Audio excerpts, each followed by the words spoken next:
우리 사랑하는 성도 여러분, 어릴 때 장래의 희망이 무엇이었습니까? 초등학교 다닐 때도 우리 선생님들이 늘 묻는 질문 중에 하나가 장래 희망이 뭔가 적고 또 발표하는 시간이 있었던 것 같습니다. 아마 어떤 분들은 까마득한 옛날 이야기였을 것 같습니다. 꿈 많은 소년, 소녀 시절이었을 때 어떤 꿈과 또 어떤 희망을 가지고 계셨습니까? 장래 희망을 물어보고 답하는 것은 교과 과정 중에 하나였고, 어떤 아이들은 선생님이 되겠다, 의사가 되겠다, 우리 나이팅게일의 이야기를 들은 다음에는 간호사가 되겠다 하는 저희 친구들도 많이 있었고, 장군이 되겠다, 때때로는 나는 대통령이 되겠습니다 하는 그런 친구도 보았습니다. 지금도 한국에서 자라나는 조카들이나 이 초등학생들을 보면 초등학생들인데도 내가 무엇이 되겠다, 무엇을 해야 되겠다 하는 그런 분명한 소망을 가지고 있는 아이들이 참 많이 보게 되면서 놀라게 됩니다. 그리고 그 일을 이루기 위해서 중학교 때는 뭘 해야 되고 고등학교 때는 뭘 해야 되는지까지도 알고 계획을 세우고, 그 계획을 세우는 것뿐만이 아니라 거기에서 엄청난 스트레스를 받으면서 살아가고 있는 아이들도 보게 됩니다. 대학교 4학년인 제 아들이 아직도 무엇을 해야 될지 고민하고 있는 모습을 보면서 한국의 아이들은 굉장히 대단하다, 그런 생각을 하기도 합니다. 그런데 우리가 무엇이 되는가 하는 것보다 더 중요한 질문은 어떻게 사는 것인가, 살 것인가 하는 것이 더 중요한 질문이 아닌가 생각합니다. 우리가 아이들에게 어떻게 살 것을 교육하기보다 무엇이 돼야 하는지를 먼저 교육하고, 아직도 자기 적성과 탤런트를 완전히 발견하기 전에 이미 장래 희망을 정하고 그 경쟁에서 살아남기 위해서 어떻게 해야 되는지 그 방법을 찾게 하고 요령을 찾게 하는 그런 교육의 문제가 있지 않은가 생각합니다. 인생의 가치관, 삶의 방식을 가르치고 배우는 것이 훨씬 더 중요한 교육의 목표가 되어야 할 것입니다. 이것들은 아이들에게만 적용되는 것은 아닌 것 같습니다. 우리 모두에게 아주 중요한 삶의 이슈인 것이 분명합니다. 성경은 오늘 우리에게 무엇이 되라고 말하지 않고 어떻게 살라 하는 명제를 늘 던져주고 있습니다. 우리는 우리 자녀들에게 요셉과 같이 되라, 다니엘과 같이 되라 기대합니다. 요셉과 다니엘과 같이 되는 것이 아니라 요셉과 다니엘과 같은 삶을 사는 것이 더 중요한 것입니다. 그럼에도 불구하고 우리는 뭔가 되어야 한다고 생각합니다. 요셉과 다니엘 같이 살면서 결국은 요셉과 다니엘 같은 그런 위치, 영향력 있는 위치로 나타나기를 소망하는 마음들이 많이 있습니다. 그러나 성경은 우리가 어떤 사람이 되는가, 어떤 위치에 서는가 하는 것은 크게 중요하게 생각하지 않습니다. 늘 우리가 하나님의 백성으로 어떻게 살아야 하는가에 집중하고 있습니다. 이스라엘 백성들을 광야에 불러내시고 언약을 맺으신 하나님께서 그가 어떻게 살아야 할 것이, 그 백성이 어떻게 살아야 할 것을 말씀해 주고 있습니다. 아브라함을 갈대아 우르에서 부르신 하나님께서 그가 어떻게 살아야 할지 말씀해 주고 있습니다. 성경이 말하는 성공은 내가 무엇이 되는 것이 아니고 내가 어떻게 살아가는가, 그 자체가 성공적인 삶이고 그 자체가 하나님이 존귀하게 생각하고 귀하게 생각하는 삶의 자세인 것을 성경 처음부터 끝까지 우리에게 말씀해 주고 있습니다. 오늘 우리 빌립보서 본문에서도 바울은 성도들이 어떻게 살아야 할 것에 대한 권면을 하고 있습니다. 고난 가운데 있는 성도들의 삶의 문제가 해결되기를, 형편이 좋아지기를 기대하고 또 기도하지 않고 그들이 어떻게 살아야 하는가에 대해서 말하고 있습니다. 어떻게 살라고 말하고 있습니까? 오늘 27절 말씀 보면 그리스도의 복음에 합당하게 생활하라 권면하고 있습니다. 그리스도의 복음에 합당하게 생활하라. 이 그리스도의 복음에 합당하게 생활하라 하는 27절의 말씀은 오늘 우리가 읽었던 본문 30절까지의 주제가 아니고 4장 9절까지 이어지는 빌립보 성도에게 주는 사도 바울의 권면의 모든 권면의 핵심 주제이며 타이틀입니다. 그리스도의 복음에 합당하게 생활하라. 오늘 사도 바울은 그냥 복음이라고 이야기하지 않고 그냥 복음이라고 얘기하다가 27절에 와서는 오직 너희는 그리스도의 복음에 합당하게 행활하라. 이렇게 그리스도의 복음이라고 조금 구체적으로 설명하고 있습니다. 그 당시 빌립보 성도들에게 그리스도의 복음 외에 다른 복음이 있었습니까? 그들에게 다른 복음이 있었습니다. 로마가 주는 복음이 있었습니다. 로마가 약속해 주는 평안이 있었고, 로마가 약속해 주는 풍요가 있었습니다. 로마가 제공하는 힘과 권력이 있었고, 로마가 제공하는 문화와 스포츠와 즐거움이 있었습니다. 그것이 당대의 최고의 가치였고, 그것을 즐기는 것이 모든 사람들의 로망이며 소망이었습니다. 그것은 당시 로마의 평화라고 하는 팍스 로마나라고 불리는 것으로 당시 모든 민족들이, 모든 사람들이 누리기를 원하는 최고의 삶의 목적이었습니다. 로마인처럼 살고 로마인의 지위를 가지고 로마인처럼 토닉을 입고 검투장에서 검투를 즐기며 적절한 농경지를 가지고 몇 명의 하인들을 부리면서 여유 시간에는 음악과 연극과 술과 섹스를 즐기면서 인생을 사는 것, 로마인의 드림이었고 팍스 로마나가 주는 부요함이었습니다. 지금으로 말하면 아메리칸 드림이라고도 할 수 있을 것입니다. 그리스도의 복음이 아닌 성공의 복음 또는 풍요의 복음이 오늘날도 교회 안에서 전파되고 있습니다. 예수를 믿으면 복받고, 예수를 믿으면 사업에 성공하고, 예수를 믿으면 나의 모든 문제가 해결되고, 예수를 믿고 세상 사람들이 바라는 그것을 내가 더 누리고 더 성공하고 더 많은 것을 얻는 그런 복음들을 전파하고 있습니다. 사실 이런 복음이 우리에게 더 매력적이고 더 솔깃하게 다가옵니다. 우리 삶이 어려우면 어려울수록 우리의 문제를 해결할 수 있다면, 삶의 풍요를 누릴 수 있다면 하는 복음이 더 매력적일 수밖에 없습니다. 근데 사도 바울은 어려움 가운데 있는 빌립보 성도들에게 그리스도의 복음에 합당하게 살라고 권면합니다. 그리스도의 복음에 합당하게 살라. 그리스도의 복음은 어떤 복음입니까? 세상의 성공을 추구하는 것이 아니라 하나님 앞에서 경건을 추구하는 복음입니다. 자기를 희생함으로 남을 세우는 복음입니다. 나보다 남을 낮게 여기는 것입니다. 높은 자가 낮아져서 섬기는 복음입니다. 내가 이익을 얻기 위해서 남을 속이는 것이 아니라 함께 이익을 얻고 함께 이익을 공유하는 복음입니다. 편견과 갈등과 정오의 복음이 아니고 이해와 용서와 화합의 복음입니다. 전쟁의 복음이 아니고 평화의 복음이고, 세상 나라를 세우는 것이 아니라 하나님의 나라의 임재를 바라며 소망하는 복음입니다. 하나님께 온전히 순종하는 복음이며 그리스도께서 섬기듯이 겸손하게 서로를 섬기는 것이 그리스도의 복음입니다. 악으로 악을 갚지 않고 손으로 악을 이기라고 하신 복음입니다. 연약한 자, 가난한 자, 소외된 자, 그들의 신앙과 인종과 지위에 상관없이 그리스도의 사랑으로 돌보면서 자비와 긍휼을 베풀어주는 사랑의 복음입니다. 단지 멀리 있는 민족들만 사랑하고 그들에게 선교하고 선을 베푸는 것만이 아니라 내 집 주변에 있는 사람들, 내가 만나는 다른 민족에게도, 사람들에게도 예수님의 사랑을 나누고 베풀고 섬김으로 그리스도를 전하는 복음입니다. 내가 죽고 그리스도가 사는 복음이고, 내 몸에서 예수 그리스도가 존귀함을 받는 예수 그리스도의 복음에 합당한 삶입니다. 여기서 사도 바울이 복음에 합당하게 생활하라 하는 생활하라, 이 단어는 시민답게 살라로 번역하는 것이 훨씬 더 정확한 번역입니다. 빌립보는 로마의 식민지였습니다.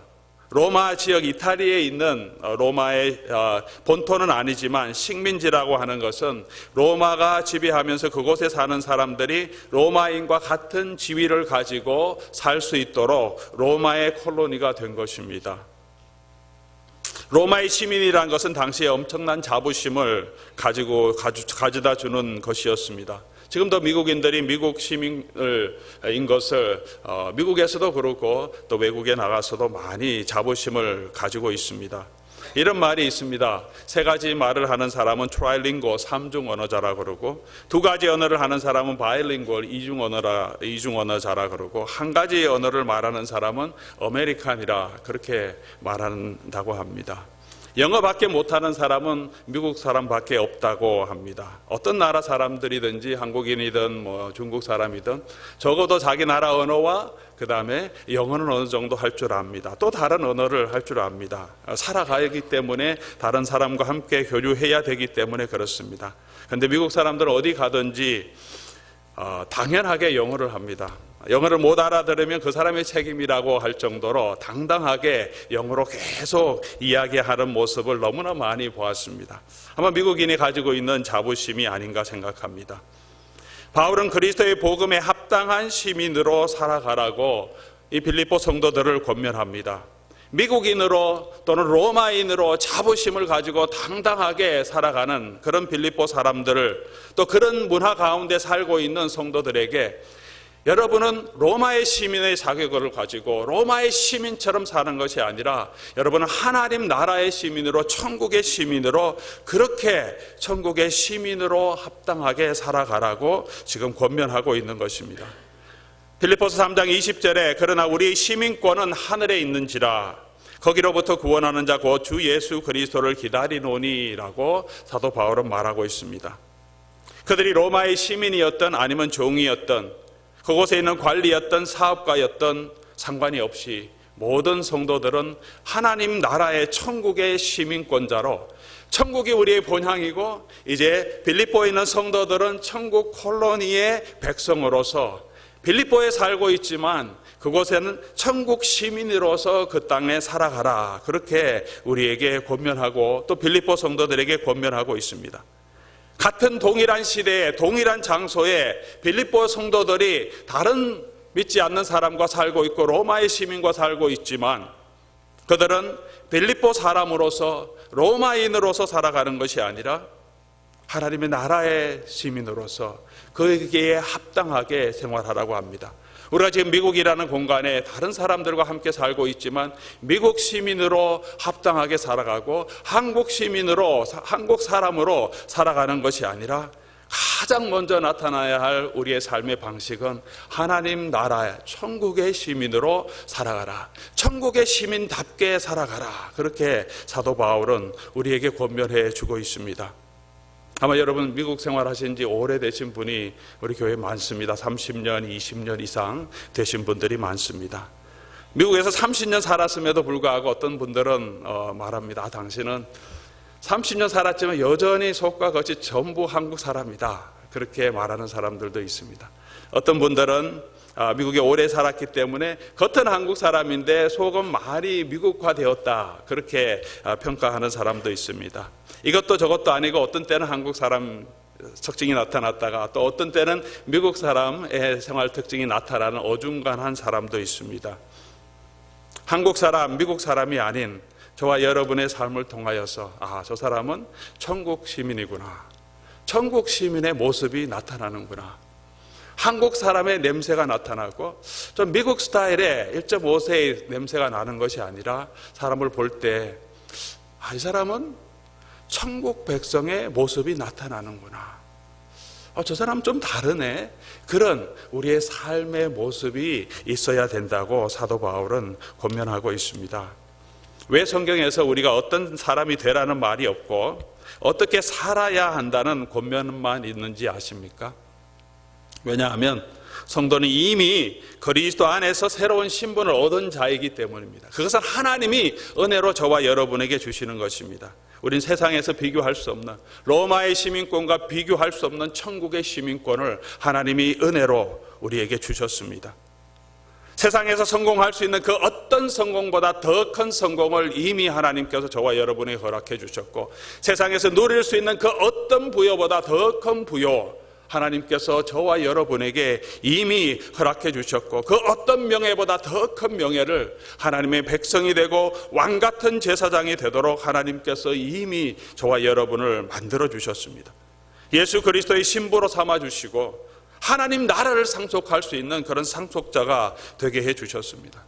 저와 여러분은 세상의 빛과 소금이 되어가는 자가 아니라 이미 너는 빛과 소금이라고 내 은혜로 내 능력으로 예수 그리스도의 복음으로 구원을 얻었기 때문에 우리는 이미 이 세상의 빛과 소금이 되었다고 말합니다. 그렇기 때문에 빛과 소금의 사명을 다해야 되는, 그런 어떻게 살아야 하는 그 당위성, 우리의 삶의 목표를 예수님께서는 말씀하고 있습니다. 그래서 복음에 합당하게 살기 위해서 우리는 그리스도의 복음의 은혜를 알아야 합니다. 우리가 평생 교회를 다니고 20년, 30년 교회를 다녔어도 그리스도의 구원의 은혜를 알지 못하면, 구원의 은혜와 감격을 알지 못한다면, 내가 지금 무엇을 먹고 무엇을 마시고 어떤 차를 타고 어떤 지위에 있더라도 우리는 세상에서 가장 불쌍한 사람일 수밖에 없습니다. 어리석은 부자의 비유를 예수님께서 하십니다. 이 땅에서 풍성한 추수를 하고 고깔의 음식을 탁 채워놓고 이제 먹고 즐기자 하는데 하나님께서 그 생명을 데려가시면 네가 쌓아놓은 그 모든 재물이 누구의 것이 되겠느냐라고 말씀하십니다. 우리 쌓아놓았던 그 모든 재물이 누구의 것이 되겠습니까? 사실 이 재물이 누구의 것이 되는 것보다 더 중요한 것은 이 사람의 영혼이 더 큰 문제죠. 재물보다 더 중요한 것은 이 사람의 영혼입니다. 나사로와 부자의 비유를 통해서 예수님께서 말씀하십니다. 부자가 이 땅에서 먹고 마시고 편안하게 살았는데 이 땅을 떠날 때 그는 목마름 속에서 영원한 고통 속에서 하소연하는 세상에 가장 불쌍한 사람이 되었다는 것을 예수님께서 말씀해 주십니다. 우리 인생은 잠시 지나가는 들풀의 꽃과 같고 아침의 안개와 같다고 성경은 말하고 있습니다. 성경이 아니더라도 우리의 삶을 통해서, 경험을 통해서 알고 있습니다. 잠깐 왔다 가는 인생인데 우리의 본향인 영원한 천국에 대한 소망을 가지고 하나님의 상속자로 당당하게 이 땅에서 살아가야 하지 않겠습니까? 사도 바울은 오직 너희는 이라고 말합니다. 오직 너희는 그리스도의 복음에 합당하게 생활하라. 오직 너희는, 오직이라는 것은 어떤 일이라도 어떤 상황에서라도 라는 의미를 포함하고 있습니다. 우리가 어떤 상황이 되더라도 오직 저와 여러분들은 복음에 합당한, 그리스도의 복음에 합당한 자로 사는 것이 저와 여러분의 삶의 방식이요, 우리의 삶의 목적이 되어야 합니다. 결혼을 서약할 때 서약하는 것과 같습니다. 부부가 결혼을 하고 서약할 때 건강할 때나 아플 때나 즐거울 때나 슬플 때나 부유할 때나 가난할 때나 죽음이 올 때까지 내가 사랑을 하고 당신을 사랑하고 정도를 지키겠습니다 약속하는 것과 같이 우리가 주님의 관계는 그러한 관계죠. 우리 주님과 함께 그런 혼인 서약을 하고 주님 앞에 서 있습니다. 주님이 우리의 신랑이 되시고 우리는 주님의 신부 되면서 끝까지 괴로울 때나 힘들 때나 내 삶이 어렵고 힘들어도 복음에 합당하게, 부유할 때도 평화로울 때도 고난이 있을 때도 저와 여러분 늘 하나님 나라의 시민으로 복음에 합당하게 살아가는 그런 사람이 되기를 예수님은 저와 여러분에게 원하고 있습니다. 나를 위하여서 자기의 몸을 완전히 내어주시고 나를 사망과 죄와 어둠에서 건져주시고 영원한 하나님의 나라에 들어가게 해주신 그 은혜에 합당하게 우리가 살아가는 그런 사람이 될 수 있기를 바랍니다. 이 복음이 합당하게 나타나는 삶, 복음에 합당한 삶을 개인적인 경건에서도 나타나야 합니다. 개인적인 삶에서 우리 한 사람 한 사람이 우리 복음에 합당한 삶을 살아야 합니다. 하지만 사도 바울은 이 복음에 합당한 삶을 이야기할 때 늘 한 개인에게만 집중하지 않고 공동체가 함께 복음에 합당하게 서도록 공동체, 교회를 염두에 두고 말하고 있습니다. 그래서 27절에도 복음에 합당하게 생활하라 그렇게 말하면서 너희가 한 마음으로 서서 한 뜻으로 복음의 신앙을 위하여 협력하는 것과 무슨 일에든지 대적하는 자들 때문에 두려워하지 아니한 이 일을 듣고자 함이라 그렇게 권면하고 있습니다. 복음에 합당한 일을 우리 교회 안에서, 공동체 안에서 우리의 삶을 통하여서 성도와의 관계 가운데서 나타나야 하는 귀한 삶의 방식이라고 말합니다. 교회가 탈도 있고 여러 가지 일도 많습니다. 부족한 사람들이 모여 있기 때문에 생각이 다를 때도 있고 부딪힐 때도 있고 실망할 때도 참 많이 있습니다. 그 당시에 빌립보 교회도 마찬가지였습니다. 빌립보서 4장 2절에 가서 보면 유오디아와 순두개를 사도 바울이 권하면서 같은 마음을 가지라고 이야기하고 있습니다. 한 마음을 가지라고 빌립보서에서 계속해서 강조하고 있는 이유는 빌립보 성도들이 한 마음으로 잘 섬겨 있기 때문은 아니고, 그들이 복음 안에 은혜 가운데 있긴 있지만 그 안에도 여러 가지 다른 의견 때문에 나누어진 마음들이 있기 때문입니다. 어느 때 시기나 어느 때나 어느 장소에서나 사람들이 모인 모든 공동체는 비슷한 문제를 가지고 있습니다. 그 문제 안에서, 우리 공동체 안에서 우리가 복음에 합당하게 서는 방법들이 무엇인가, 몇 가지 사도 바울이 권면해 주고 있습니다. 첫 번째로는 한 성령으로 서서, 우리 한글 성경에는 한 마음으로 서서 이렇게 번역했는데, 이 마음이라는 단어는 푸네우마라고 사도 바울이 항상 성령을 이야기할 때 사용하는 영이라는 단어입니다. 그래서 이것은 성령에 서서라고 번역하는 것이 훨씬 더 정확한 번역입니다. 성령이 저와 여러분의 연합의 근거입니다. 교회 연합의 근거가 성령이 되십니다. 성령 안에서 성령의 능력으로 저와 여러분이 굳게 하나 되어 설 수 있습니다. 저와 여러분은, 우리를 지배하는 영은 어떤 영입니까? 내 마음속에 내 생각을 주관하는 영은 어떤 영입니까? 성령께서 우리 속에서 우리가 성령의 통치함을 받고 있습니까? 성령이 아니면 세상의 영을, 저와 여러분을 지배하고 있다고 성경은 말합니다. 서서라고 말하는 이 단어는 복음의 성령 안에서 굳게 서서라고 하는, 이 서서라고 하는 이 단어는 군인들이 전쟁하기 위해서 진을 짜고 든든하게 서는 그 단어, standing firm 하고 굳건하게 서는 그런 말을 표현할 때 사용하는 단어입니다. 로마의 군병들이 전쟁할 때는 큰 방패를 가지고 있습니다. 그래서 적이 쳐들어올 때나 진격할 때 방패를 서로 붙이고 함께 진격합니다. 기병들이 달려오더라도 방패를 맞고 함께 쓰면 기병들이 그들을 칠 수가 없기 때문입니다. 함께 하는 것, 진을 짜고 함께 서는 것이 너무나 중요합니다. 화살이 날라올 때도 앞에 방패를 대고 뒤에 있는 사람은 큰 방패를 머리 위에 댐을 통해서 화살을 막을 수 있습니다. 그래서 로마 군대의 전법 중에 가장 중요한 것은 진을 어떻게 짜고 어떻게 그 진을 유지하는가, 그 진을 흐트러뜨리지 않고 적진을 공격하고 적의 공격을 막는가 하는 것입니다. 그런 마음으로 우리가 복음 안에서, 성령 안에서 서로 협력해서 굳건하게 서라, 그렇게 말하고 있습니다. 성령 안에서 하나 되게 하셨기 때문에 성령의 능력으로 하나님의 교회가 하나 될 수 있기를, 우리 안에 다양한 기능과 은사와 모양이 있고 다양한 사람들이 있지만 한 성령, 한 중보자, 한 하나님의 백성으로 성령께서 우리를 하나 되게 하셨기 때문에 성령이 하나 되게 하신 그것을 힘써 지키라고 성경은 우리에게 말하고 있습니다. 우리가 서로 분열하고 다투고 나누어지는 것은 성령이 하나 되게 하는 것을 깨뜨리는 것입니다. 사단은 교회를 분열하고 넘어뜨리려고 합니다. 얼마나 많은 교회들이 나누어지고 다투고 분열하고 있습니까? 이 일을 통해서 하나님의 복음이 가리우고 많은 성도들이 상처를 입는 모습을 이민교회에서 수많이 보고 있습니다. 복음에 합당한 삶이 무엇입니까? 성령 안에서 하나님께서 우리가 하나 되게 하신 그것을 굳게 지키는 것, 그 마음, 그것을 이루기 위해서 성령께서 우리 가운데 역사해 주셔야 합니다.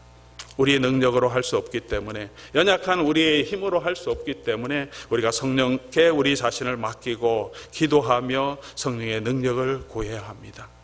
오늘 오래된 교회가 성령 안에서 굳게 서는 교회가 될 수 있기를 간절히 바랍니다. 그래서 우리가 하나 되게 하기 위해서, 함께 되기 위해서, 또 함께 간절히 하나됨을 위해 기도하는 하나님의 교회가 되기를 간절히 소원합니다. 두 번째로, 한 마음으로 복음의 신앙을 위하여 협력하라고 말합니다. 한 마음으로 복음의 신앙을 위하여 협력하라. 복음의 신앙, 복음을 증거하는 그 일을 위하여서 한 마음으로 협력해야 합니다. 우리가 다른 여러 가지 일들 때문에 많이 다투고 의견이 갈라지기도 합니다. 때로는 그것이 크게 중요한 일이 아닐 때가 많습니다. 가장 중요한 교회의 본질은 복음을 증거하는 일입니다. 복음을 증거하는 그 일에 최선을 다해서 함께 힘을 합하라, 그렇게 말하고 있습니다. 포도원별로 또 우리가 전교회적으로 복음을 증거하는 일에 우리가 대상자를 정하고 함께 기도하고 함께 노력하기를 원합니다. 이 일에 우리가 마음을 합해서 같이 기도하는, 온 교회가 함께 마음을 모으고 서로 섬기고 서로 배려하고 함께 지원해 주는 그런 놀라운 일이 있어서 많은 사람들이 주님께로 돌아오는 은혜가 있기를 바랍니다. 협력하라고 하는 것은 함께 운동한다는, 직역하면 함께 운동한다는 뜻입니다. 우리가 팀워크로 운동할 때 서로 도와야 돼요. 팀워크가 없으면 그 일이 잘 되지 않습니다. 개인기로 혼자서 팀 스포츠에서 이길 수가 없습니다. 메시라는 축구 선수가 있습니다. 아주 축구의 천재적인 실력을 가지고 있지만 그의 팀이 강건하게 설 수 있는 것은 혼자 개인기로 혼자서 모든 것을 하는 것이 아니라 그가 자기의 능력도 있지만 많은 사람들을 다 잘 세워줄 수 있는 그런 역할들을 잘 하기 때문입니다.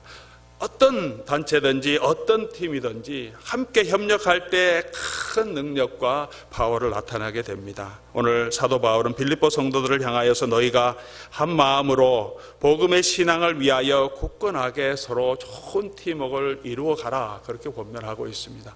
오늘 사랑하는 로데메 교회 성도 여러분들, 우리가 복음을 전가하기 위해서, 하나님의 선교를 위해서 함께 협력하고 함께 팀워크를 이루어서 나아가는, 지원하고 힘을 모으고 격려하는 그런 하나님의 교회가 되기를 주님의 이름으로 축원합니다. 세 번째, 대적하는 자들 때문에 두려워하지 말라, 그렇게 권면하고 있습니다. 복음대로 복음에 합당하게 살려고 하면 대적하는 자들, 어려움, 고난이 있게 마련입니다. 이렇게 살다가 내가 망할 것 같은 마음도 들고 아무도 그렇게 살지 않는데 나만 손해가 보는 그런 걱정도 있습니다. 복음에 합당하게 살기 위해서 우리에게 어려움도 있고 섬기기 위해서는, 사랑하기 위해서는 노력도 필요합니다. 만만치 않은 도전과 두려움과 걱정이 우리에게 다가옵니다.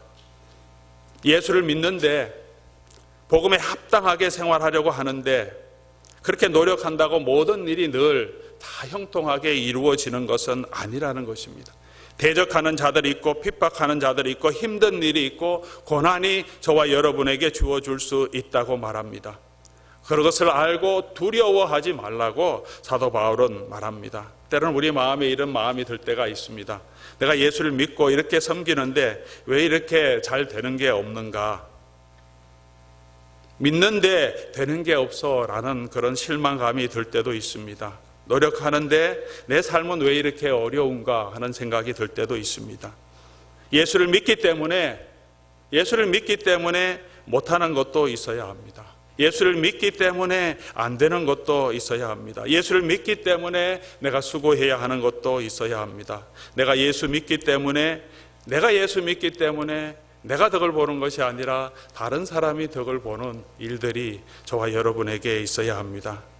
우리가 예수를 믿는 것은 가시관 쓰신 예수님의 덕분 때문에 우리가 검면류관을 서려고 하는 것이 아니지 않습니까?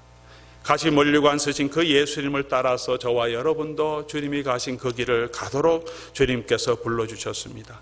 우리가 예수를 믿는 것이 하나님의 특권이고 하나님의 은혜인 것처럼 예수님과 함께 복음 때문에 고난을 당하는 것도 사도 바울은 성도의 특권이라고 말하고 있습니다. 사회학자이면서 전 적십자 총재였던 한완상 교수님이 이런 책을 쓴 적이 있습니다. 예수 없는 예수교회. 예수 없는 예수교회가 있을 수 있습니까? 예수 없는 그리스도인은 있을 수 있습니까?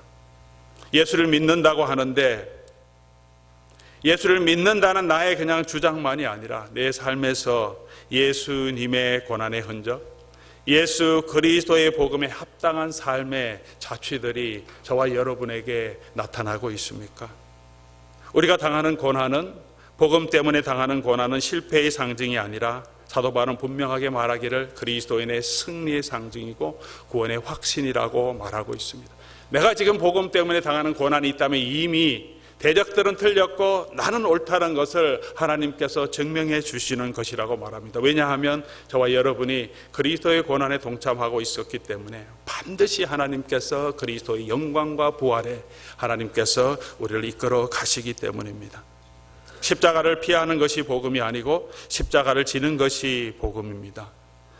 고난의 십자가를 질 때 주님께서 함께 하시면서 내가 또한 그 십자가를 기쁨으로 감당할 수 있도록 성령께서 힘을 주실 것입니다. 왜냐하면 우리 속에 내 안에 성령께서 함께 하시기 때문입니다. 내가 죽으면 그때부터 예수님이 일하시기 시작합니다. 그것이 성도의 능력이고 복음의 능력입니다. 주님을 바라보고 주의 성령을 의지하는 저와 여러분 될 수 있기를 바랍니다. 내 주 되신 주 바라보고 나의 힘과 나의 능력이 되신 주님 바라보고 내 안에 계신 성령님을 의지하면서 그리스도의 복음에 합당한 자로 하늘나라의 시민으로 합당한 시민 자세를 가지고 살아갈 때 주와 여러분께서 함께하는 그 삶을 통하여서 예수 그리스도의 능력과 예수 그리스도의 복음이 이 땅에 나타날 줄 믿습니다. 그분의 은혜가 예수 그리스도와 함께 당하는 고난 가운데 복음에 합당하게 살아가는 그 삶 가운데 성령의 은혜와 성령의 능력이 저와 여러분에게 임하고 또 우리 공동체 위에 풍성하게 임할 수 있기를 주님의 이름으로 축원합니다.